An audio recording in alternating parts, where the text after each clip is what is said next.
नमस्कार. संवाद प्रतिवादमध्ये आपल्या सगळ्यांचं स्वागत. हे जग खूप सुंदर आहे असं आपण अनेकदा सहजपणे म्हणतो, पण त्याच वेळेला आपण सगळ्यांनी हे लक्षात ठेवलं पाहिजे की पृथ्वीवरती माणूस उपरा आहे. हे जग किंवा पृथ्वी कुणाची आहे, पहिला अधिकार कुणाचा आहे, तर तो निसर्गाचा आहे. आणि निसर्ग म्हणजे काय? पशु पक्षी कीटक नद्या तलाव हे सगळं आपल्या अवतीभोवतीचं विश्व आहे, म्हणून माणूस आहे. त्यामुळे आधी निसर्ग, आधी पशुपक्षी आणि मग त्यानंतर माणूस. कारण जर निसर्ग साखळी बदलली, चुकली, विस्कटली, बिघडली तर माणसाचं या पृथ्वीवरती अस्तित्वच राहू शकत नाही. दुसरीकडे गेल्या काही वर्षामध्ये आपण असं नेहमी म्हणतोय की मानवी वस्तीमध्ये वन्य प्राण्यांचं अतिक्रमण होते. खरं तर वास्तव उलट आहे. माणसानं वन्य प्राण्यांच्या अधिवासावरती अतिक्रमण केलं, म्हणून वन्य प्राणी आता मानवी वस्तीकडे येऊ लागलेले आहेत. पण आपल्याला लहानपणापासून आपल्या मनामध्ये भीती असती किंवा बऱ्याचदा आपल्याला तिरस्कार असतो. त्यामुळे आपण काय करतो की एखादा प्राणी दिसला, म्हणजे अगदी रस्त्यावरचं भटकं कुत्रं जरी दिसलं ते त्याला आपण हाकलून लावतो. साप आला तर पळताभुई थोडी होते, 100% भीती वाटणार, त्यात काही शंका नाही. मुंग्या दिसल्या तरी आपण लगेच त्या मुंग्या मराव्यात यासाठी काही ना काही ते औषध टाकतो. म्हणजे थोडक्यात माणसाला केवळ स्वतःचं अस्तित्व हवंय. त्याच्या जोडीनं या पृथ्वीवरती जे काही पशुपक्षी आहेत, कीटक आहेत, त्यांचं अस्तित्व हवंय, पण ते माझ्या अवतीभोवती नको असं वाटत असतं. पण त्याच वेळेला आपल्या अवतीभोवती असे काही अवलिय असतात की ते या सगळ्या प्राण्यांसाठी स्वतःचा जीव धोक्यात घालत असतात. कोल्हापुरातले मला माहिती असलेले तसे 2 अवलिये आज मी आमच्या स्टुडिओमध्ये बोलवले आहेत, जे सर्पमित्र आहेत, जे निसर्गमित्र आहेत आणि पदरमोड करून प्रसंगी स्वतःचा जीव धोक्यात घालून कोणत्याही अशा प्रकारच्या आपत्तीवेळी, मी त्याला आपत्ती म्हणणार नाही पण अशा वेळेच्या घटनेवेळी ते मदतीला धावून येतात. साप दिसला ही माणसं येतात आणि सापाला सुरक्षित पकडून त्याला नैसर्गिक अधिवासात सोडतात.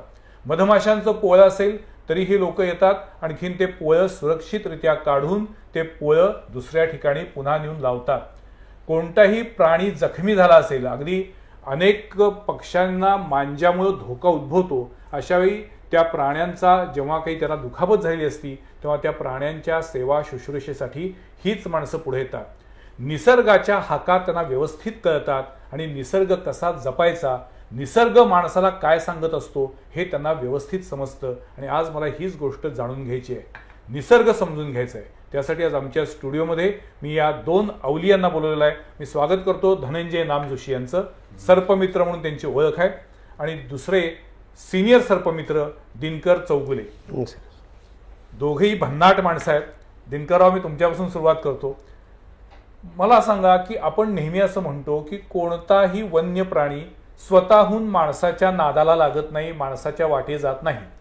जर तुम्ही त्याला त्रास दिलात, त्याच्यावरती आक्रमण केलं, त्याच्यावरती हल्ला केलात, तर तो प्राणी स्वतःचा जीव वाचवण्यासाठी माणसावर हल्ला करतो. बरोबर आहे ना हे? बरोबर आहे. पण मग आजपर्यंत तुम्ही जेव्हा जेव्हा कधी तुम्ही दोघेही जेव्हा साप पकडायला जाता तेव्हा तो साप तुमच्यावरती हल्ला करतो, त्याला तुम्ही त्यावेळी कशा पद्धतीने ट्रीट करता? साप हल्ला करतच नाही. ज्यावेळेला आम्ही पाय देणार त्यावेळेला साप आपल्याला बाईट करणार, चावणार. बरं. किंवा ज्यावेळेला आम्ही हात घालून धरणार त्यावेळेला तो आम्हाला चावायचा प्रयत्न करणार. असं कधी घडत नाही की तिकडून साप आला आणि इकडून मला चावून परत गेलाय. साप कधी पाठलाग करत नाही, अजिबात नाही. बरं. आणि ॲक्च्युली मुंगीपासून हत्तीपर्यंत सगळ्या प्राण्यांनी जन्मताच निसर्गाने सांगितलं हे 2 पायावर चालतंय, बाधाच्या नादाला लागू नकोस. माणसाच्या नादाला कुठलाही जीव लागत नाही. मग तुमच्या अंगावर तो येतोय कसा? कुठलाही प्राणी भक्ष्याचा प्रयत्नात असताना किंवा मेटिंग पिरियड जर चालू असेल तर त्यावेळी त्याला इतर सेन्सेशन राहत नाही. बरं. अशा वेळा तो आपल्याकडे होतो. उदाहरण द्यायचं झालं तर आपल्या घराच्या बाहेर समजा एखादा उंदीर आहे आणि उंदीर पकडायला एखादा नाग गेलाय, तर त्या उंदराला 4च दात असतात आणि ते 4 दात इतके तीक्ष्ण असतात की सापाला पुराशी जखम करते आतपर्यंत. उंदराचे दात एवढे तीक्ष्ण असतात? इतके तीक्ष्ण असतात. मग निसर्गानं काय केलं की सापांना काय सांगितलंय की तुला पॉयझन दिलंय, तो बाईट करून सोडून दे. आणि तो ज्या क्षणाला बाईट करतो सोडतो त्या क्षणाला त्या नागाच्या नाकात त्या उंदराचा वास बसतो. बरं. आणि एकच टार्गेट चालू झालं की याचा पाठलाग करून थोड्या वेळाने आपण पाठलाग केला की ते कोमातून पडणार हां. आहे, कारण निरोटॉक्सिक पॉइझन नाही, ते थोड्या वेळाने कोमात जाणार आहे निश्चित. आणि उंदराची इतकी बुद्धी तेज असते की आपल्या घरात समजा 4 लोक आपण गप्पा मारत बसलोय, आई यायला ह्या घरात जाऊन आपण बघूया कसं पाठीमागे येते, बघूया माझ्या पाठीमागं, आणि एवढा एवढा उंदीर येतो कुठेतरी आपल्या घरात कोपऱ्यात जातो, आपल्या लक्षात येत नाही. पण त्याच्या पाठीमागनं ज्या वेळा नाग येतोय त्यावेळेला तो आमच्या लक्षात येतोय की आपल्या घरात नाग आलाय. का आला ह्याचा आपण कधी विचार केला नाही. आणि जो त्यावेळेस तिथं आपल्या माणसात येतो ज्यावेळेस त्याच्यावर लोकांची काठी पडते त्यावेळेस त्या लक्षात येतं की बाद प्राण्याच्या घरात मी गेलो. पण मला सांगा, कोणताही साप त्याचं भक्ष उंदीर आहेच? उंदीर आहेत, बेडूक आहेत. आता पावसाळा आला की हमखास आपल्या कंपाऊंड मध्ये पाण्याच्या बरोबर बेडक्या आतमध्ये आलेल्या असतात.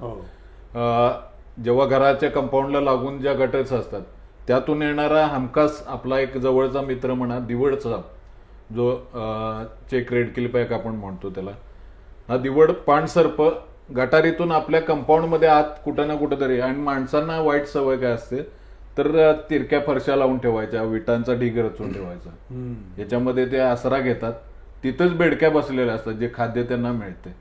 आणि हाच दिवड साप इतर सापांच्या तुलनेत जे बिनविषारी आहेत त्यांच्या तुलनेत हा जास्त चावतो. आणि चावण्याचा म्हणजे कडकडून एवढा चावतो की रक्तबंबाळ सुद्धा होऊ शकतं. पण लोकांचा बिनविषारी, पण लोकांचा समज त्याच्यामुळे होतो की सगळे साप असे आहेत. आता नाग, मण्यार, घोणस, पुरसे हे आपल्या भारतातले प्रमुख विषारी साप. त्यात नाग आणि मण्यार हे न्यूरोटॉक्सिक आहेत. मण्यार नागापेक्षा 4.5 पट विषारी. मण्यारचं सांगितलं तर रात्री तो निशाचर आहे, रात्री त्याचं शिकार शोधण्यासाठी बाहेर पडतो, त्याच्या सावज त्याचं शोधण्यासाठी बाहेर पडतो. आणि कुठेतरी माणसं जमिनीवर, जास्त करून गावामध्ये किंवा वॉचमनच्या शेड आहेत अशा ठिकाणी तो जमिनीवर जे झोपलेले असतात माणसं, कधीतरी उभेला, कारण त्याचं शरीर थंड असतं, तो त्या उभेच्या साईडनं जात असताना कुठेतरी माणसाचा धक्का लागला तर तो बाईट करतो. कधी येऊन जातो घरातून असं कळणार सुद्धा नाही. एवढे असे साप असतात. आणि मुळात सापांना स्वतःची बुद्धी नसते, त्यांचं विसरून जातात ते या ठिकाणी आलेलो होतो म्हणून.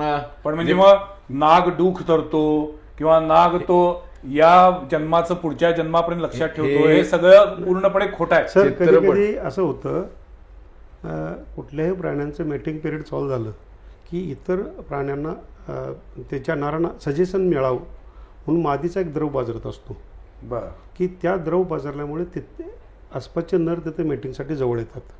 समजा यदा कदाचित तुम्ही हत्या केली आणि नेमकी मादीची केली आणि ती कुठं नेऊन तुम्ही गायब केली आणि ती जर काठी जर तुम्ही तुमच्या घरात आणून ठेवली तर त्या काठीला असणारा स्मेल, वास त्याच्यामुळे तो तुमच्याकडे येतो. आणि मी तो घेतला अनुभव आहे. 1982ला एकच नाग आम्ही वरती सोडला की परत यायचा, वरती सोडला की परत यायचा, जंगलात सोडला की आमच्या पण लक्षात येणार खरोखर नाग डाव, आम्ही पण त्यातून नवीन खरोखर नाग डाव धरतो की काय आमच्या लक्षात येणं आलं. आणि मग लक्षात आलं की जिथं आम्ही त्या नागाला पकडला होता तिथं दुसरा नाग तिने मारला होता. ती काठी मी आमच्या त्या सरपाल्यात कोपऱ्यात उभा केली होती. तुमचं सरपालय होतं असं मी ऐकलेलं? हां, सरपालयच केलं होतं आम्ही. ते सरपालय केलं होते का देवळात मी साप ठेवले होते. कधीची गोष्ट आहे ही? 1980ची. आणि त्या देवळात साप ठेवले होते. ठेवायला जागाच नाही आमच्या. एक तर मला घरातनं बाबानं बाहेर काढलं होतं, कारण कधी चावून कधी मरेल सांगता येत नाही, तो आपला आतनं बाहेर होऊ. आणि आमच्या घराच्या पाठीमागं सांबारवाडा आहे. आणि तुम्हाला पहिल्यापासून सर्पमित्र म्हणून व्हायचं होतं? नाही, तो केरबा हरदास नावाची व्यक्ती आमच्या बांधा शेजारी बांध होती. कायम शेतात असायचा. आम्ही 7वीपर्यंत चेपर होतं, कारण आम्ही 7-8 भाऊ बहीण भाऊ. घर लहान, घरात झोपायला जागा नाही आणि त्या पाल्याच्या छपरात झोपायला असायचं. आणि केरबा हरदासच्या पायावरती अशी शिर फुगलेली होती वेडीवाकडी. आणि प्रत्येक शिवारातला माणूस त्याला, अरे केरबा तुझ्या पायावर नागिन आहे, तुला साप काय करणार नाही. आणि मग लोक म्हणतात म्हणून केरबानं काय केलं की सापाची जाऊन चिपटी धरायची आणि साप मागं चावायला फिरायला तर गरगर गरगर फिरवायचं आणि आपटायचं. आणि ते लहानपणी आम्ही बघायचं 5वी-6वीला असताना त्या तोंडाकडनं रक्त अजून साप मरून जायचा.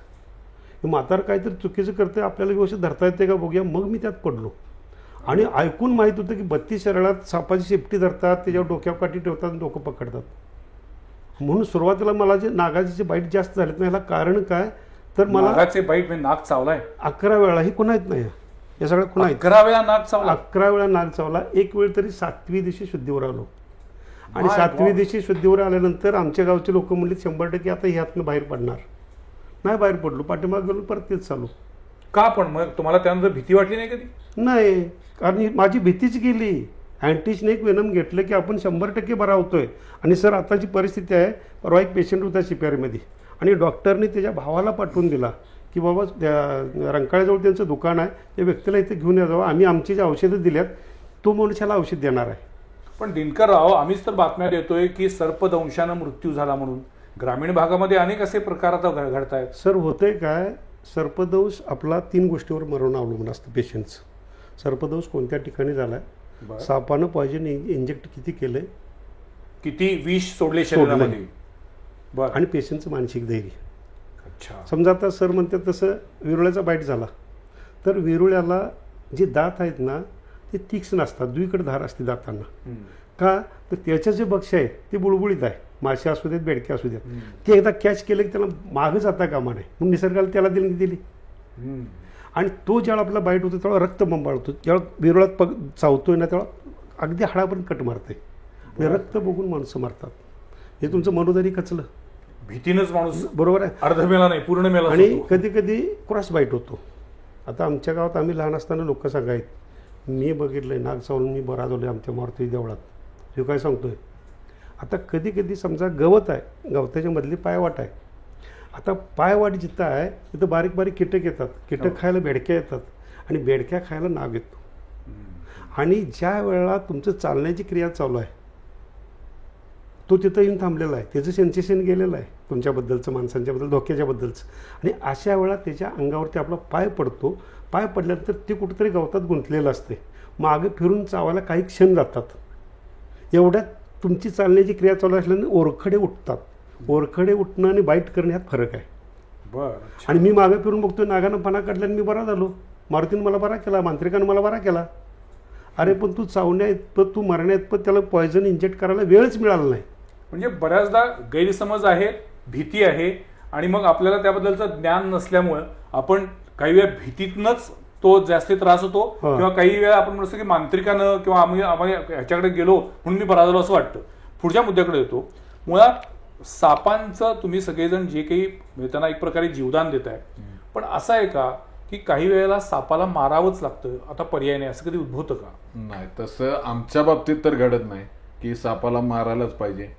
जेव्हा आम्ही जीव वाचवण्यासाठी जातो ते वाचवूनच त्याला परत यायचं आहे. उलट तो जर कोणी मारला तर आमच्या डोळ्यात पाणी येतं की कॉल आला एखाद्याचा आणि आम्ही निघालोय, अर्ध्या वाटेत गेल्यानंतर नाही राहू देत, मारला तर ते इतकं वाईट वाटतंय. घरी आल्यावर जेवण म्हणजे मन लागत नाही, इतकं वाईट त्या गोष्टीनं वाटत असते. कारण पूर्णपणे या क्षेत्रात आम्ही आता माझं सुद्धा कोब्रा बाईट नंतर 2014 मध्ये कोब्रा बाईट झाला.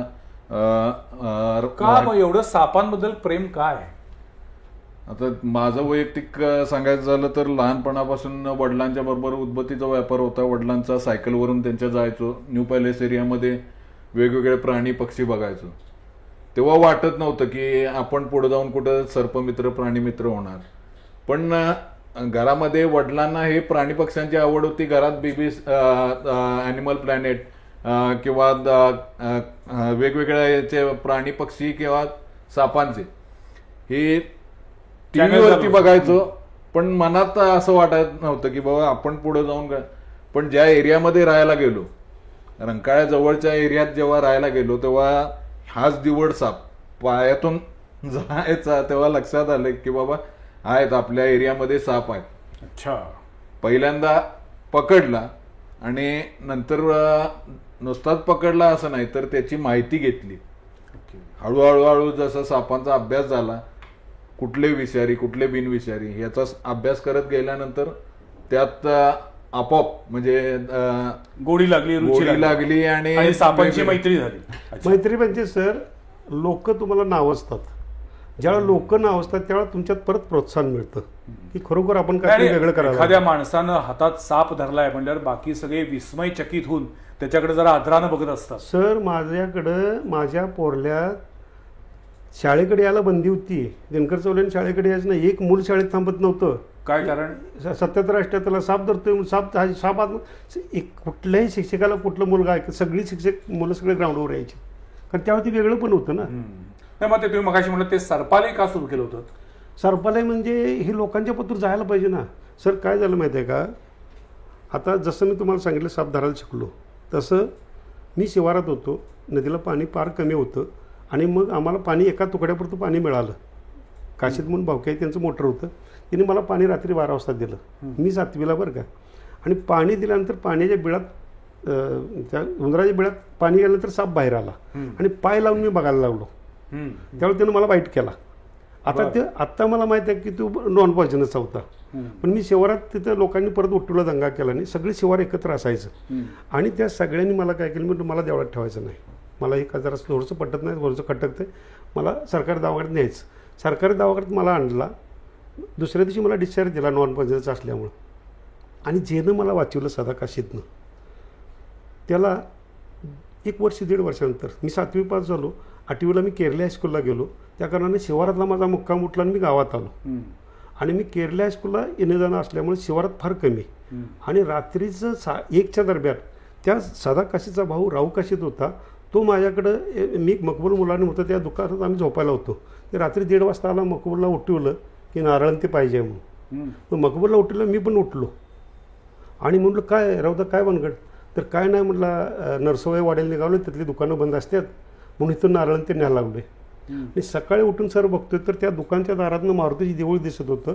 देवळाच्या दारात भरपूर गर्दी जमलेली होती. जवळ जाऊन बघतो ते ज्या साधा काशीतनं मला उचलून आणलं, CPR ॲडमिट केलं, मी बरा झालो, नॉन पॉयझनसचा बाईट होता तो भाग वेगळा, आणि तोच साधा कासत्याच्या तोंडाला फेस आला होता. त्यांना सापल्याला क्रेट बाईट झालं होतं झोपलेल्या जागेवर.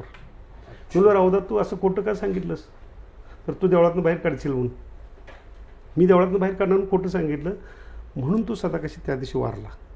मी म्हटलं, मी तर थोडंसं रडलो, तिथून बाजूला गेलो, म्हटलं बघा तुमचं तुम्ही काय करायचं. पण मग त्यावेळेपासून तुम्हाला खरं तर सापांबद्दलचा राग किंवा द्वेष वाढायला पाहिजे होता.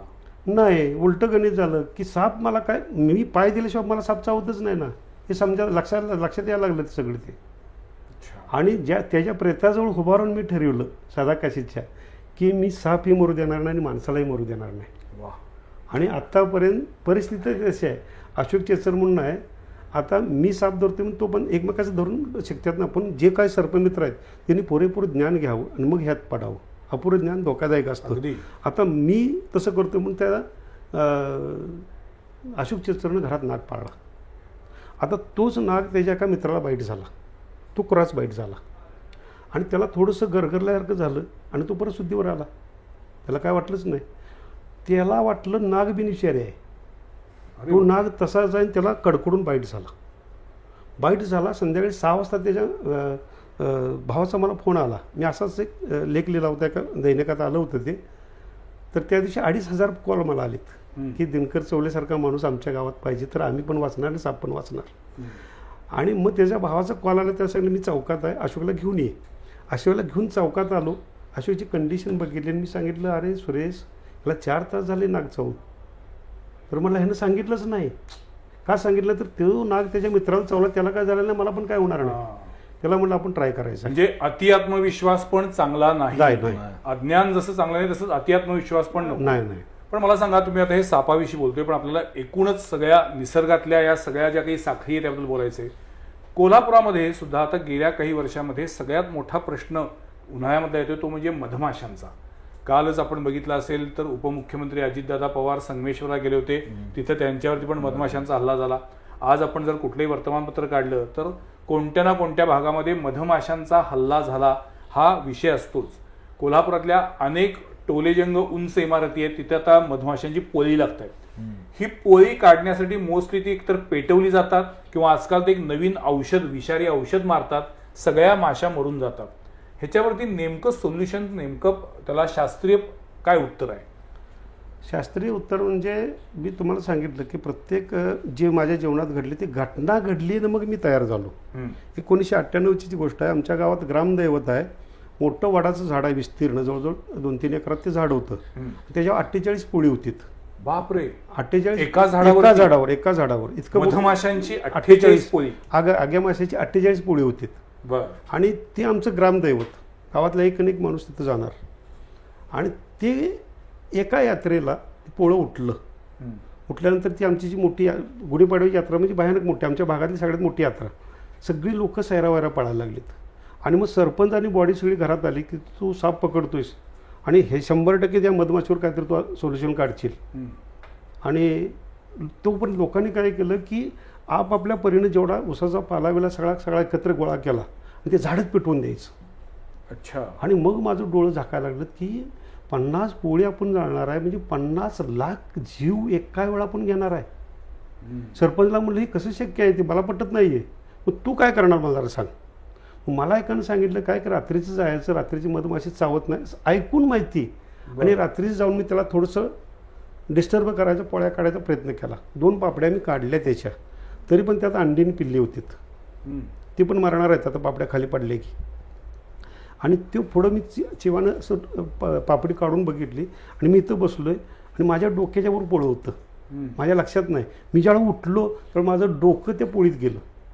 एकही माशीनं मला बाईट केला नाही. सकाळी आम्ही खाली आलो, मी का काढायचं हे, मी ही का मारायचं, मी माझ्यावर का घ्यायचं, पण हिने आम्हाला काय केलंय, तुम्ही तिथे यात्रा असल्यामुळे धूर करताय, फटाकड्या लावताय, त्याच्यामुळे ते उठताना तुमच्या अंगावर हल्ला करतात. शेवटी लोक. पण मग मधमाशा अशा म्हणजे अग्रेसिव्ह का होतात, मग तुम्ही माणसांवरती हल्ला का करतात? तुम्ही हे तेच गणित आहे खरं.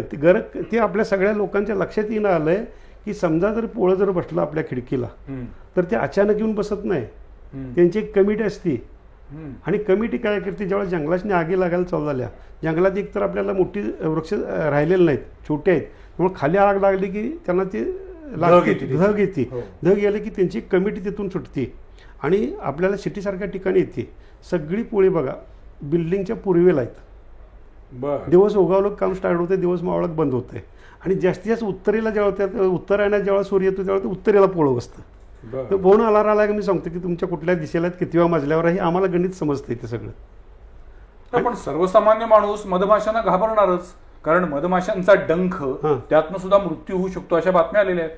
मग अशा वेळेला या मधमाशांना पण सुरक्षित ठेवायचंय आणि माणसांना पण त्याचा त्रास होऊ नये, अशावेळी काय केलं पाहिजे, किंवा मधमाशाचं पोळं काढण्याची शास्त्रीय पद्धत काय? समजा तुम्ही 7-8 दिवस तुम्ही तुमच्या घरात नाही, तिथं कमिटी आली आहे, कमिटीने सगळी चौकशी केली आहे, ही दार बंद आहे, ही खिडकी बंद आहे, खालून उंची 30-40 फूट आहे, पुढं सगळं ओढ्याच्या कडेला, ही जी ओढा आहे ना आपला जयंती नाला, या ओढ्याच्या कडे जेवढ्या बिल्डिंग आहेत त्याच्यावर जास्त आहेत, कारण तिथं फ्लॉवरिंग जास्त आहे, जे खाद्य आहे, संरक्षण म्हणून उंची आहे.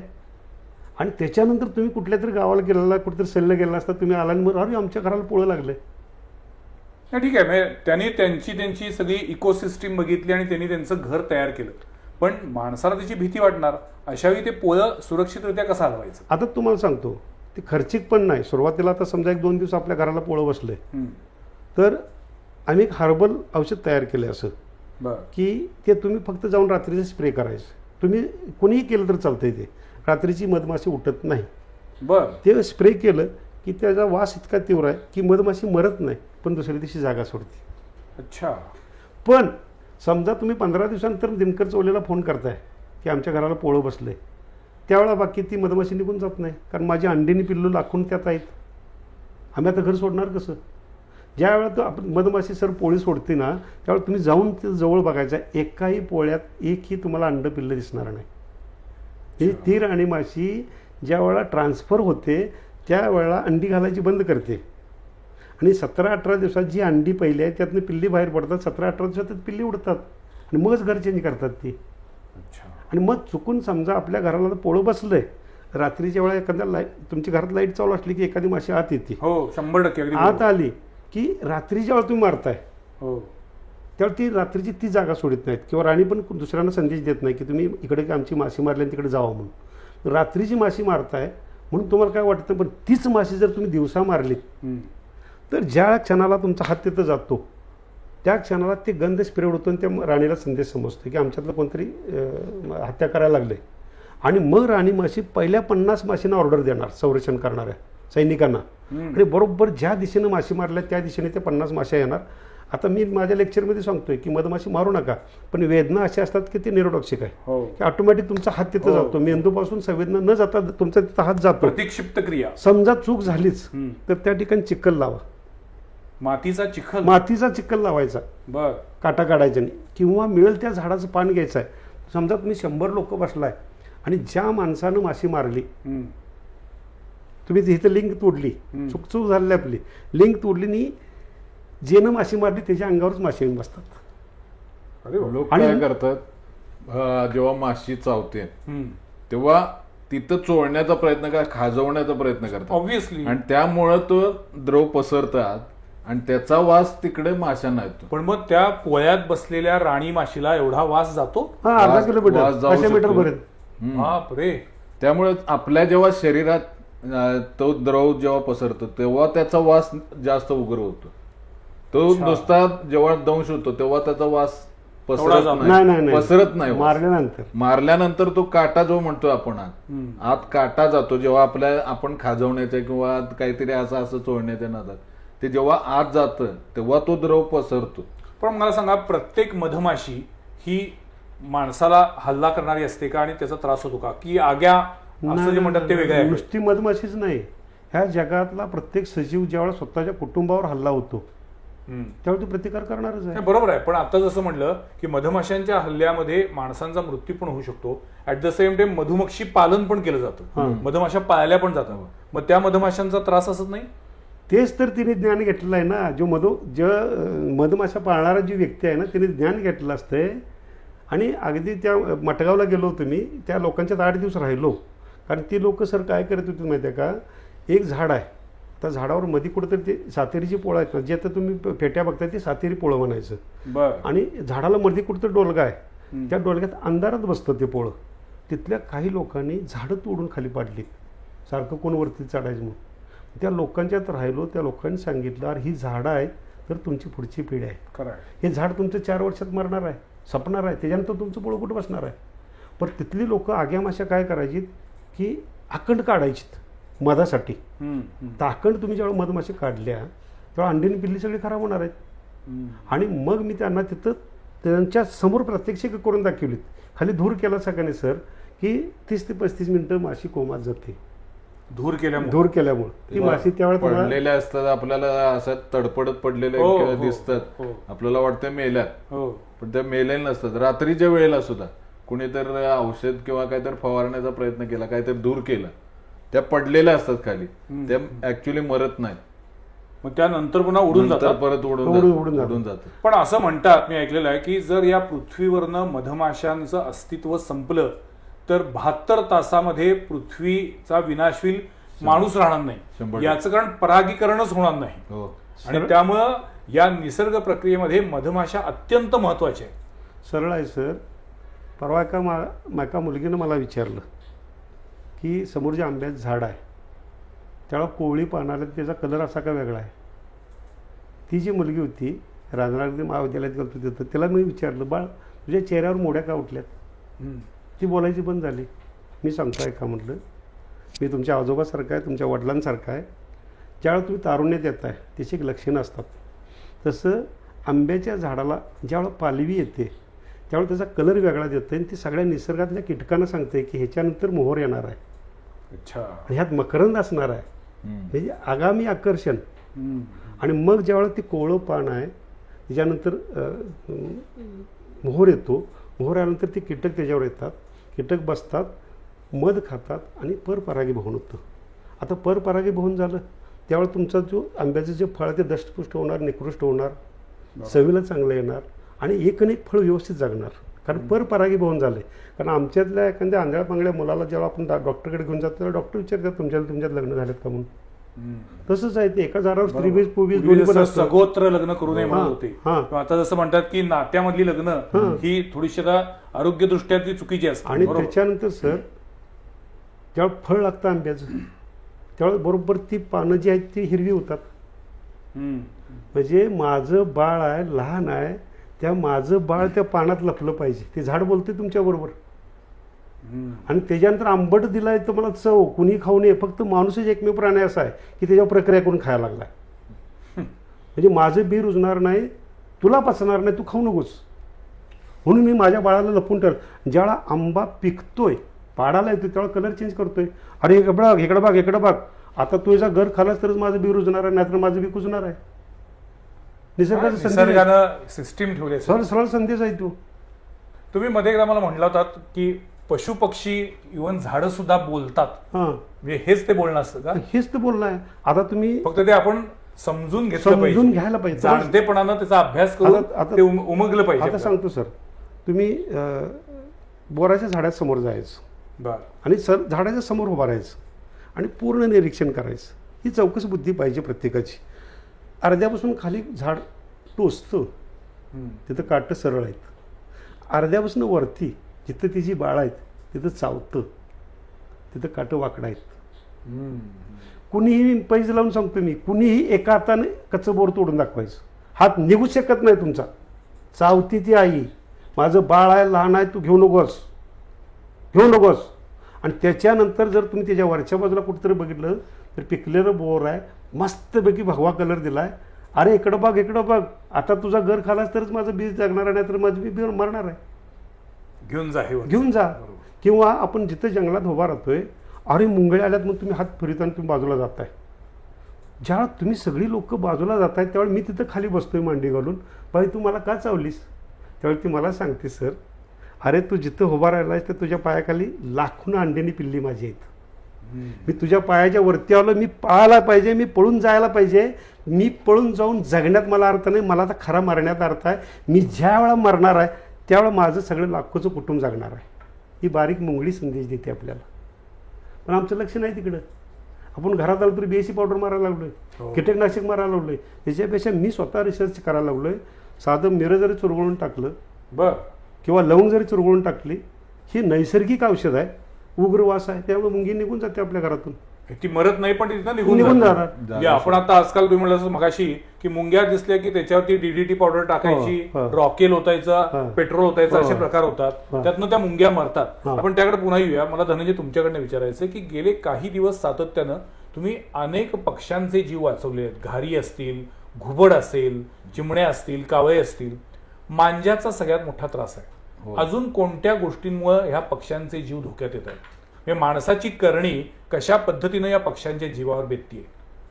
एकतर शहरीकरण वाढत चाललेलं आहे. जसा तुम्ही सुरुवातच केली होती की माणसांनी त्यांच्या आदिवासामध्ये प्रवेश केला, जिथं आपण कधी जात सुद्धा नव्हतो की नाही तिकडे माणसं दाट वस्ती, जंगलाचे हे त्या एरियात जायला नको.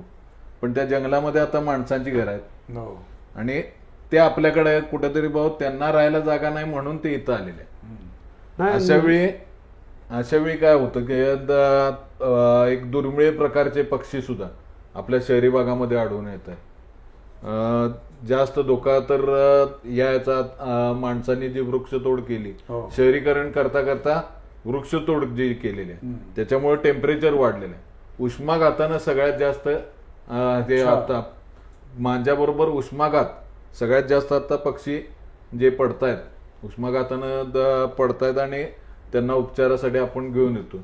त्यानंतर उष्माघाताबरोबर पण ज्यावेळी तुम्ही या पक्ष्यांना उचलता त्यावेळी ते टोच मारत नाही?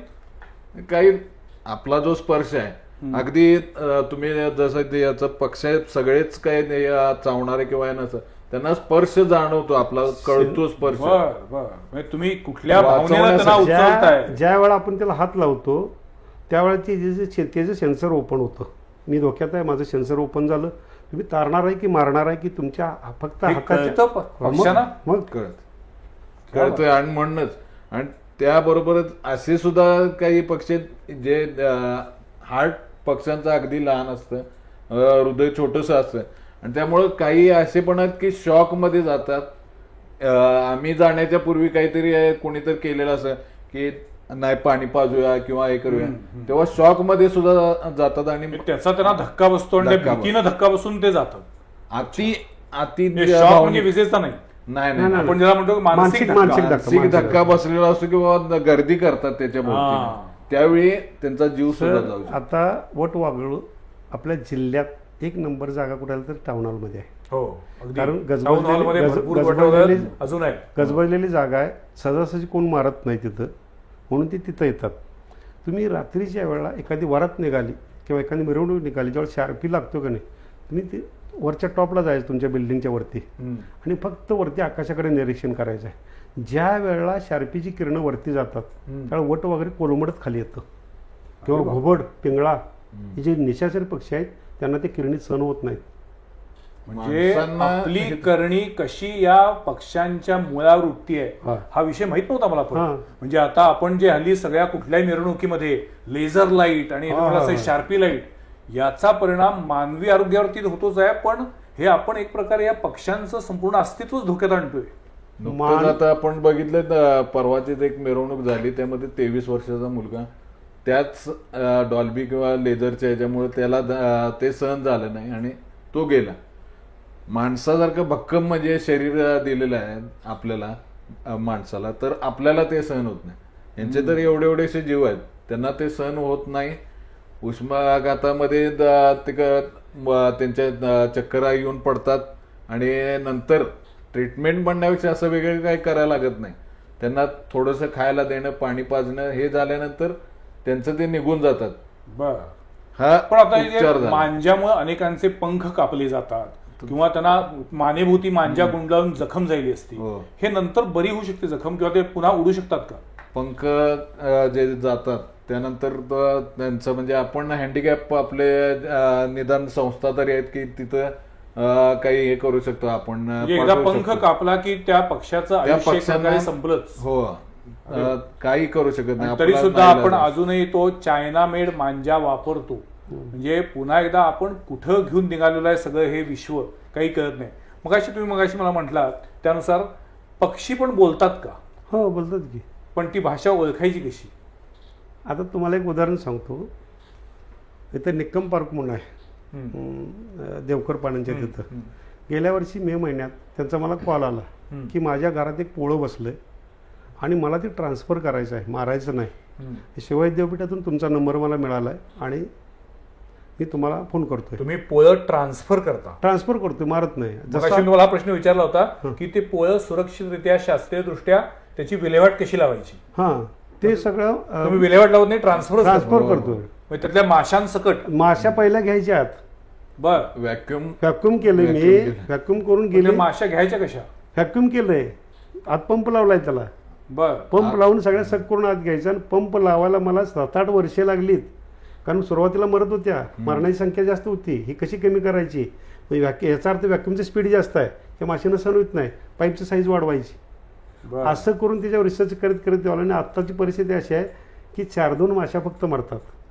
बर, हाय तसं पोळं मी देऊन झाडाला ट्रान्सफर करतोय. पण मग पुन्हा ते झाडाला लागतं कसं? काय करते सर, ज्यावेळेला आपण ट्रान्सफर करतो त्यावेळेला त्यांच्या इच्छेच्या विरुद्ध आम्ही ट्रान्सफर केलेलं असतं. आता त्यांना माहित नाही तर फ्लॉवरिंग कुठं आहे किंवा काय राहायची जागा कशी आहे काय माहित नाही. त्याच वेळेला राणीला संदेश मिळतो की बाबा आपल्याला धोका आहे, आपलं कुटुंब सगळं आता भरून इथं आणलंय. प्रत्येक पोळ्यामध्ये एक राणी असतेच, एकच असते आणि ती संपूर्ण सगळं कंट्रोल करत असते. ती जर मी पकडली तर माझ्या पाठीमाने सगळी येणार. ती म्हणजे राणी माशी जर तुमच्याकडे असेल तर सगळं पोळं माझ्या पाठीमाने येणार, एकही माशी मला बाईट करणार नाही. काय सांगता? मधमाशांची जी राणी माशी असती ती राणी माशी सगळ्यांना आदेश देते आणि त्या आदेशाचं तंतोतंत पालन केलं, सगळ्यांना पालन कर. प्रत्येकाला कामं वाटून दिलेलं आहे. बाहेरनं रॉ मटेरियल आणणारी माशी वेगळी, आत बांधकाम करणारी माशी वेगळी आहे. बर, आज तुम्ही आग्या माशीचं इथं डायग्राम बघायचं आहे आणि आफ्रिकेत जाऊन डायग्राम बघायचं आहे. त्यांचे इंजिनिअरिंग कॉलेज काढले कुठं? काय सेम आहेत सगळीकडे सारखं. आणि विशेष म्हणजे इतकं मोठं पोळं आहे, 7-8 किलो मध असतो त्याच्यात, अंडी पिल्ली असतात, पण अखंड त्या पोळ्याचं वजन 150 ते 200 ग्राम आहे. बाप रे, हलका पापुतराच असतो तो. 150-200 ग्राम आहे. आणि ती थिअरी आपण घेऊन आपल्याला आता जिथे जिथं टोल नाके आहेत ना तिथं षटकोनी केल्यात बघा बिल्डिंग, त्या तीच थिअरी वापरली आपण बिल्डिंगला. ह्यांचं इंजिनिअरिंग कॉलेज कुठं आहे? खरं आहे. म्हणजे कितीतरी चमत्कार आहेत. नाही, आपण मूळ जो होता की पक्ष्यांची भाषा काय असते, आता ते तुम्हाला सांगतो. त्याच्यानंतर त्या देवकर पाण्यांमध्ये मी गेलो. त्या घरची सगळी वरती बोलवून घेतलीत. 3 फुटावर पोळं बसले, बरं. खाली त्यांचं वॉशिंग मशीन आहे. मी गेलो, त्या माश्या इकडे तिकडे सरकल्या. त्यांनी सांगितलं ही सातेरी आहे, ह्याला डंक असतोय, मारत्यात ही, पण विषाचं प्रमाण कमी आहे. एक चावली माशी मी पाठीमाग हात घेतला, अशी फुकल्यावरती निघून गेली. फुकायचं आहे, मारायचं नाही. ती निघून गेली. मग थोडासा इकडे तिकडे सारला. तुम्हाला परवानगी देतात मध काढायला, थोडासा मध घ्यायचा आहे, लई घ्यायचं नाही. आणि ज्यावेळेस थोडासा घेताना जर अंड्याने पिल्लं चिंगरलं तर परत गंध स्प्रे उडतं, मग राणी चिडती. हे करायचं नाही. मग ते सगळं कुटुंब त्या पोळ्याच्या भोवतीने मी उभा केलं, त्या निकमांच्या घरातलं. आणि त्यांना मी सांगितलं की साहेबा, तुमच्या घरची हिस्ट्री मी सांगतो. ते म्हणले काय सांगा की, तुमच्या घरात दंगा कोण करत नाही, टी व्हीचा आवाज अजिबात कोण वाढवत नाही, तुम्ही सगळी शांत वृत्तीचे असता. तर तुम्हाला कसं कळालं? ही तुमच्या इतक्या जवळून बसलं हे सांगते मला. तुम्ही 100% मला मारणार नाही, तारणार आहे हे त्या मधमाशांना कळालं. पण म्हणजे तुमच्या म्हणण्यानुसार की जर तुम्ही घरामध्ये मोठा टीव्ही लावलात, रंगीबेरंगी लाईट लावलेत, किंवा जर तुम्ही उग्र वासाच्या उदबत्त्या लावल्यात, तर त्याच्यामुळं मधमाशांना त्रास होतो. 100% ट्रेकिंगला गेलेल्या 2 महिन्यापूर्वी आपण न्यूज बघितलेली होती. ट्रेकिंगला जे गेलेली होती 8 जण काहीतरी गेलेले होते आणि ते सेंट परफ्यूम जो लावलेला होता त्यांच्यावर सुद्धा ते अटॅक करण्याचं कारण ते होतं. परफ्यूमचा उग्र वास आल्यामुळे मधमाशा अग्रेसिव्ह होतात. कुठलाही आपण किचनच्या जवळ जर एखादा पोळा आहे किंवा पोळा आधी लागलेला आहे आणि तिथं जवळ कुणीतरी खाली किचनच्या याच्यात जर स्वयंपाक करायला लागलं तर त्या हळूहळू तिथून जायला सुरुवात होते, त्या नवीन जागा शोधतात. त्या उग्र वास त्यांना सहन होत नाही आणि ते सोडून जातात. कांदा आपण वापरतो काय त्या ह्याच्यात, जर समजा पोळं काढलेलं आहे तिथून परत बसू नये याच्यासाठी कांद्याचा रस तिथे कांद्याची पेस्ट करून लावायची. होय, मी असं ऐकलं होतं त्यासाठी ते व्हाईट ग्रीस लावायचं. नाही, त्यापेक्षा कांद्याची पेस्ट करणं. आगोरी प्रकार जे आम्ही सापांच्या बाबतीत सांगतोय की साप पकडायला गेल्यानंतर आम्ही पकडण्याच्या तो प्रयत्नात असतोय, तोपर्यंत ती फडकी जाळा की कोणतरी शेंड्या पेटवा की रॉकेल होतं की ते दर्ग्यामध्ये अंगारा मिळतो ते टाका, माती टाका, ते येते वासानं बाहेर, किंवा थिमेट टाका. हे जे सांगण्याचे प्रकार असतात ते मधमाशांच्या बाबतीत सुद्धा तेच असतात की ज्यांना त्याचा अभ्यास नाही ती जास्त सांगत असतात. पण आता मला सांगा, तुम्ही म्हटलं तसं की पावसाळ्याच्या सुरुवातीला त्या बेडकांसाठी म्हणून साप येऊ शकतात, उन्हाळ्यामध्ये थंडावा मिळावा म्हणून साप बाहेर पडतात, कारण बिळामधनं ते बाहेर पडलेले असतात. साप येऊ नये घरापाशी म्हणून मग काय केलं पाहिजे? शास्त्रशुद्ध असं आता या घडीला काय आपल्याकडे तरी लोक थिमेटच टाकतात. नाही, चुकीच आहे थिमेट. मग साप जर घरापाशी साप घराजवळ एवढे म्हणून एकच उपाय की जेवढी तुमची अडचण कमी करता येईल तेवढी करायची. उंदरांची संख्या आणि बेडकांची संख्या कमी राहायला पाहिजे. साधं सोपं गणित आहे. ज्याला जिथे खायला मिळते आपण हे करतो. थिमेट पावसाळ्यामध्ये त्याचा थिमेटचा तर उपयोग नाहीच आहे.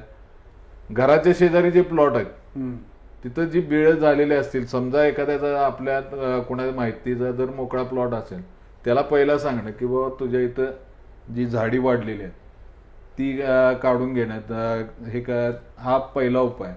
कारण काय होतं त्या पावसाळ्यामध्ये त्या ह्याच्यात प्लॉटमध्ये साठले पाणी जेव्हा बिळात जातं तेव्हा साप बाहेर पडतात. त्याच्यापेक्षा आधीच जर ही पूर्वतयारी केली. सर काय होतंय, निसर्गाचं प्रत्येक गोष्टीवर कंट्रोल आहे, फक्त माणसाला अतिबुद्धी दिल्या कारणानं आपल्या मानवावर त्याचं कंट्रोल राहिलेलं नाही. आता तुम्हाला एक उदाहरण सांगतो की आम्हाला आमच्या लहानपणी आजोबा सांगायचे, पंजोबा सांगायचे, वडील सांगायचे की जे पिवळं बिडूक बघताय ते आबाळातून पडलंय. आणि त्यावेळेला आम्हाला पण पटत होतं. पण ज्यावेळेला आम्ही 4 पुस्तकं शिकायला लागलो तेव्हा आमच्या लक्षात आलं की वरती फक्त धुकं आहे, ते पाणी फक्त खाली येतंय. आणि ज्या तलावात बेडूक आहे, पाणी गरम व्हायला लागलं की त्याला जाणवते की पाणी जास्त गरम व्हायला लागलं, आता आपण खाली जायचं. तो बेडूक समाधी घेतो, मेदपिंडीचा भाग असतो त्याच्या पोटात, पचलेलं अन्न त्यात रिझर्व्ह राहतं आणि ते त्याला 2-4 महिन्यासाठी पुरतं. आणि आत गेल्यामुळं कातडी पिवळी पडते सूर्यकिरण नाही मिळाल्यामुळं. आणि ज्या दिवशी वळीव पाऊस मोठा गडगडतो, गडगडून पडतो, ढगांचा आवाज येतात, ते ओलसर पाणी खाली जातं, गार पाणी, त्यावेळी बेडूक त्याच दिवशी बाहेर पडतात. आणि ज्या दिवशी बाहेर पडतात त्याच दिवशी त्यांचं बाह्य फलन असतं. ते मादीच्या पाठीवर नर बसतो आणि 2 जण छोकरी जंतू पाण्यात सोडतात, नव्या पाण्यात, कारण ते नायट्रोजनयुक्त पाणी असतं. त्यात माझं एक अंड व्यवस्थित जगणार आहे.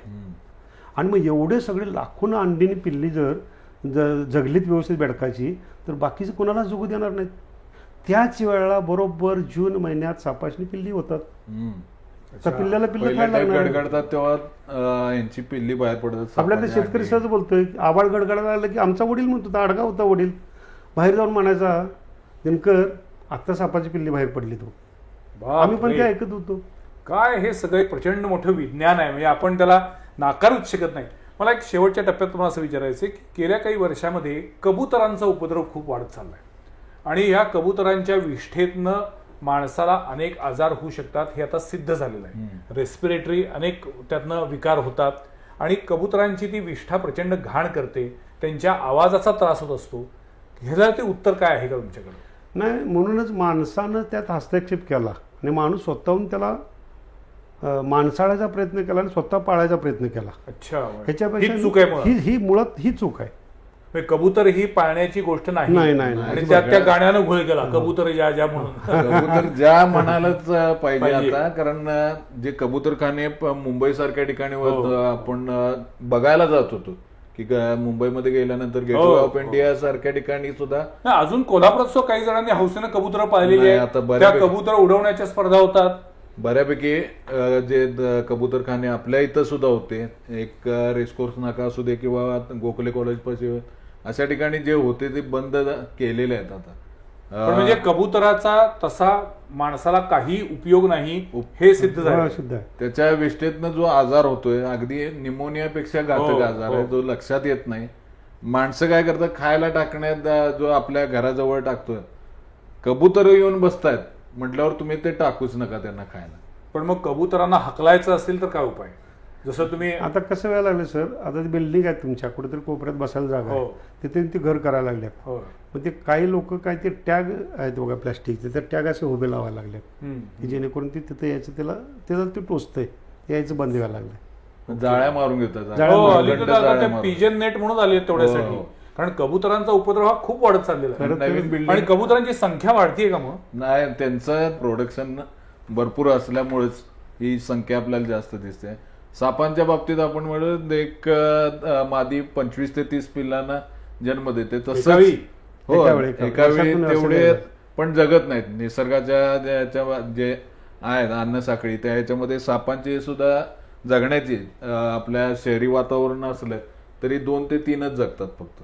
50% पिल्लं मरतात. पक्षी आहेत, पक्षी खातात किंवा ते उपाशी मरून जातात. अशा पद्धतीनं ही अन्न साखळी चालली पाहिजे. सर कसं आहे, एक तर तुम्ही नको ते आपण मानू, नको ती वृत्ती करायला लागलोय, नको ते आपण आणून सगळं पाळायला लागलोय. आता 100% ह्या दिवसात जंगलं पेटतात. माझं स्वतःचा रिसर्च आहे. सगळ्यांचं म्हणणं आहे की लोक जंगल पेटवतात. हो, अगदी खरं आहे. पण मी स्वतः केलेला प्रयोग, तुम्ही बिअरची बाटली जर बघितली, खायला तिची बंद आहे, ते वरती ठराविक अंतरावर ठेवला असा आणि खाली जर तुम्ही पानकणसासारखे किंवा शिवरीचा जर कापूस असेल तर तो आग धरतो. मी स्वतः केलेले प्रयोग आहेत.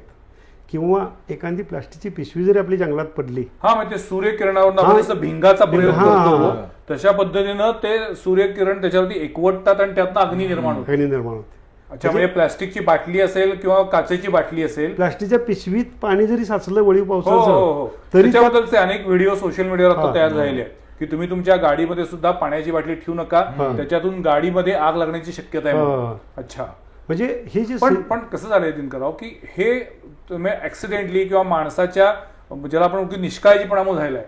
पण आता अनेक जंगलं पेटवून दिली जातात किंवा सिगरेट टाकून द्यायची, बिडीचं थोटूक टाळून द्यायचं, त्यात नव्हते. किंवा अनेक शेतकरी सुद्धा या दिवसामध्ये शेतीला आग लावतात, म्हणजे तो सगळं पूर्णपणे रान पेटवून द्यायचं. हा काय प्रकार आहे? कसं होते सर, आता मी शेतकऱ्याचा मुलगा आहे, त्यामुळे मला माहिती आहे की जिथं आम्ही तरू टाकायचो तिथलं जर आपण रान पेटवलं तर तिथली जमीन फुगते, भुसभुशीत होते थोडक्यात. आणि त्यात आपण आणि शेणखत टाकायचं. ते ज्यावेळेला आपण उपटतो, जे का आपण तरू लावलं आहे ते उपटायला सोपं जातं. हा एक शेतकऱ्यांचा गैरसमज झाला आहे की जमीन पेटवायलाच पाहिजे तरच ही होऊ शकते. गैरसमज आहे. हो, गैरसमज तिने दूर करून तिथं तुम्ही तुमच्या शेतातली, तुमच्या चुलीतली जी राख आहे ती विस्कटा, त्यात तुम्ही रोपा लावा, काय अडचण नाही. पण हे शेतकऱ्यांच्यापर्यंत जायला पाहिजे. आता शेतकरी काय करतात सर माहिती आहे का, बांधाला तुम्ही आता ज्याला कोकणात कुठेही गेला असाल तर प्रत्येक झाडाची फांदी मारली आहे. अरे त्याला तुम्ही हातपाय तोडून मारण्यापेक्षा एका वेळा तळातून तोडून टाका. तुम्ही हातपाय तोडायला लागला ते कशासाठी, तर ते तरू जाळायसाठी. आता तुम्ही कोकणात गेल्यासाठी सगळीकडे पेटवापेटवी चालू असते. पण हे अज्ञान आहे ना, हे अज्ञान प्रत्येकापर्यंत पोचायला पाहिजे. आता समजा डोंगर आहे, डोंगरावरचं गवत तुम्ही पेटवलं तर त्या गवतात असणारे बारीक बारीक कीटक पेटतात. कीटक पेटलेत मग त्यांचं घर राहिलं, घर थांबलं म्हणजे पाणी मुरणार नाही. पाणी मुरणार नाही तर तुमच्या विहिरीला पाणी मिळणार नाही, झाडे झुडपांनी पाणी मिळणार नाही, त्याच्यानी पाणी मिळणार नाही तर पक्ष्यांनी पाणी मिळणार नाही, पक्ष्यांची घरं करता येणार नाहीत. तुम्ही जंगल पिटलं, त्या जंगलातनं तुमचे जे पक्षी गेलेत तर पक्षी गेले तर तुमच्या पिकावरची ज्या आळी त्या तुम्ही पेस्टिसाईड मारायला लागलाय, औषध फवारणी मारायला लागलाय, आणि त्या औषध फवारणी आपल्या हाती यायला लागली आहे. आणि आज घरटी किडनी स्टोन झालेला पेशंट आहे. शेवटच्या टप्प्यात आलोय, माझा वेळ अगदीच थोडका राहिलाय. मला एवढंच विचारायचं आहे की अनेकदा आपल्याला मुंग्यांची वारुळं दिसतात किंवा सापांचं सुद्धा वारूळ असतं. अशा पद्धतीची वारूळ असणं हे पर्यावरणाच्या दृष्टीनं, निसर्गाच्या दृष्टीनं चांगलं लक्षण असतं का? चांगलं आहे. उलट का शेती आपली सगळ्यात जास्त आहे. समजा एक 5 फुटाचं वारुळ वर दिसतंय मुंग्यांचं, तर त्याच्या दुप्पट खाली असतं, जमिनीच्या खाली त्याच्या दुप्पट खाली असतं. आणि ते जमीन भुसभुशीत करण्यासाठी सगळ्यात जास्त मदत ते करतं. शेतकऱ्याचा मित्र जसा साप आपण म्हणतोय की तो उंदीर खाऊन शेतकऱ्याची मदत करतो, तितकीच मदत या मुंग्या सुद्धा करतात, कारण खाली पसरलेलं असतं ते. पण मुंग्यांची काय मदत होते? मुंग्या हे भुसभुशीत करण्यासाठी मदत करतात. जमीन पाणी गाडलं जातं, जमिनीत पाणी मुरतं. दुसरी गोष्ट तुम्हाला सांगतो, आम्हाला बुद्धी आहे म्हणून आम्ही देवळाची शिखरं केलीत हिंदू धर्मात. मुस्लिममध्ये गोलगोमट केलंय, ख्रिश्चनमध्ये शिखर केलंय. सूर्याची किरणं तुम्ही विभागल्या तिथं, कारण इथं सतत लोक येतात. ह्या लोकांनी आत बिल्डिंगमध्ये गारवा पाहिजे. कुठलीही वस्तू, एका शेतकऱ्यानं सांगितलंय त्यावेळेला कधीतरी माझ्या वाचनात आलं ते, तर आयदान उभा ठेवलं की गरम होत नाही. ज्यावेळेला आयदान खाली, आयदान म्हणजे पार जेव्हा आडवी पडते त्यावेळेला तुम्हाला 5 मिनिटात हात लावू देत नाही, एवढी गरम होते. हो बरोबर. जेव्हा हुबा करते तेव्हा सूर्यकिरण तिरपी पडतात. बरोबर. देवळात गारवा काय आहे त्याला कारण काय की तर ही वस्तूची रचना. अच्छा, म्हणजे देव आहे नाही मला माहित नाही, पण वातावरण निर्मिती देव आहे निश्चित. आता मी तुम्हाला सांगतो की प्रत्येक ग्रामीण भागात तुम्ही गेला असा की तिथे देवराय आहेत, देऊळ आहे, ठराविक अंतरावर आहेत, दरीत आहेत, कुठेतरी उंचावर आहेत, जेणेकरून तुम्हाला जास्तीत जास्त ऑक्सिजन मिळेल.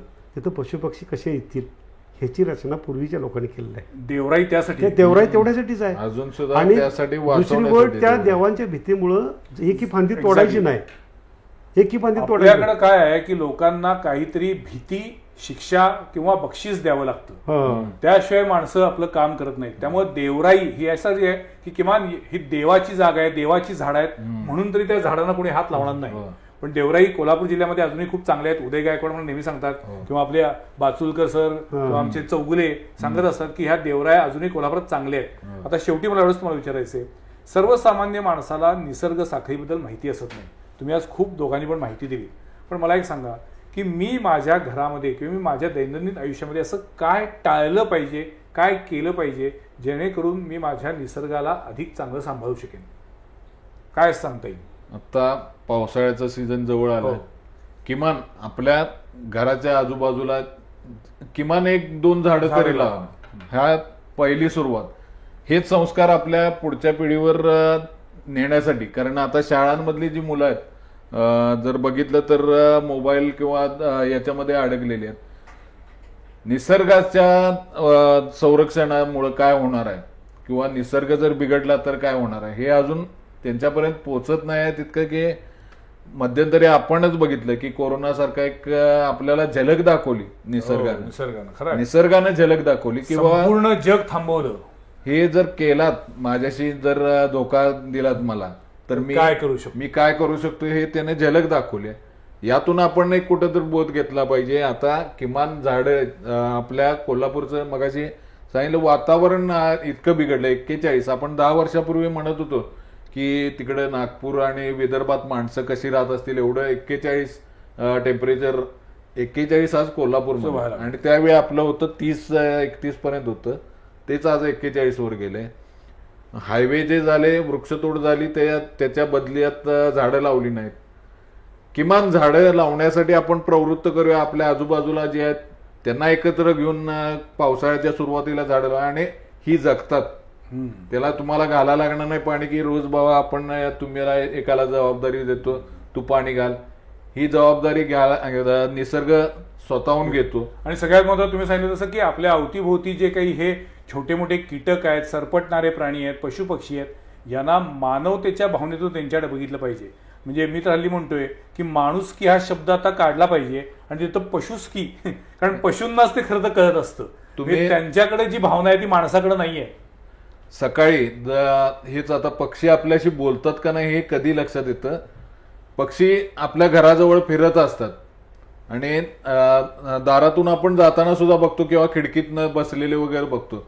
पण त्याच वेळी तुम्ही जर त्याला खायला घातलं कुठंतरी आणि तो आपल्या घराजवळ येऊन बसला तेव्हा त्याच्या डोळ्यामध्ये बघायचं आणि तो नुसताच फिरतो तेव्हा डोळ्यामध्ये बघायचं किंवा खाल्ल्यानंतर किंवा खायला बसल्यानंतर त्याच्या डोळ्यामध्ये ती आपोआप कृतज्ञता येते जी माणसाकडे नाही. आपण खायला घातलं ना कुठलाही पशुपक्षी ज्यावेळेला खाऊन पुरं होतो त्यावेळेला तुमच्या चेहऱ्याकडे बघतो. तुम्ही बारीक निरीक्षण करा, हे तुमचं अभिनंदन करतं. आणि माणसाला तुम्ही 50 वेळा द्या, 51 वेळा नाही दिलं की तुमच्यासारखा बाद प्राणी कोण नाही. अगदी खरं. आणि नंतर मग हक्क सवलत वाटायला लागते, हे मला मिळालंच पाहिजे. हेच माझ्याकडे उपचाराला प्राणी जे असतात त्यांना मी अगदी आमच्या इथं जे मटन शॉप वगैरे आहेत, घारी घुबड हे जे माझ्याकडे असतात खांद्यावर बसून मटन शॉप पर्यंत येतात. कारण त्यांना एकदा ती सवय विश्वास निर्माण होतो आणि ते बोलत असतात.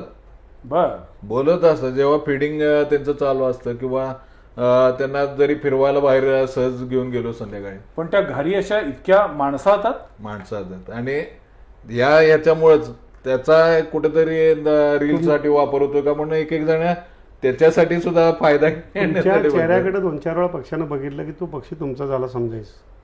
क्या बात आहे. आणि तुम्ही झाडं लावण्यापेक्षा झाडं तोडू नका किमान. का तुम्हाला सांगतो तर निसर्गात साखळी आहे. जो कापूस तुम्हाला जात्याला दिसतोय आम्ही सहज आपण लहानपणी कापूस उडवायचं, त्या कापसात एक बी असते आणि ती बरोबर जिथं पाणी आहे तिथं चिकटते. म्हणजे माझं बी रुजायला इथं जागा चांगली आहे, ते तोडू नका.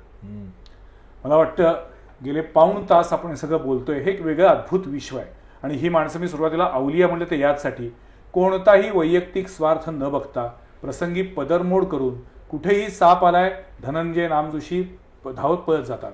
दिनकर चौगुले कुठेही असू दे, ते राहत असले पोरल्यात तरी संपूर्ण कोल्हापूर जिल्ह्यामध्ये जिथे कुठे अशा पद्धतीनं निसर्गाशी संबंधित काम असेल तिथे ते पूर्णपणे निस्पृह वृत्तीनं आणि कोणताही स्वार्थ न ठेवता धावत असतात. यांच्याकडनं ऐकण्यासारखं खूप काही आहे, पण मला असं वाटतं की आत्तापर्यंत या बोलण्यात आपल्याला एवढंच कळलं पाहिजे की ही निसर्गाची एक साखळी आहे. ती डिस्टर्ब करण्याचा, ती विचलित करण्याचा आपल्याला अधिकार नाही, कारण माणूस या पृथ्वीवरती उपरा आहे. आणि जर माणसानं ठरवलं तर ही निसर्ग साखळी अधिक चांगली चालू शकेल आणि निसर्ग साखळी टिकली तर माणूस टिकेल. तुर्तास आज हे दोन्ही मान्यवर आमच्या स्टुडिओमध्ये आले आणि या विषयावरती भरभरून बोलले. याबद्दल दोघांचे आभार मानतो. तुमच्या कामाला कार्याला शुभेच्छा देतो. अशाच पद्धतीनं तुम्ही अनेक लोकांची मदत करत राहो आणि त्याचवेळी तुम्ही तुमच्या आरोग्याची पण काळजी घेत राहा अशी तुम्हाला विनंती करतो. पुढच्या सोमवारी पाहायला विसरू नका आणखीन एका विषयावरील चर्चा संवाद प्रतिवादमध्ये.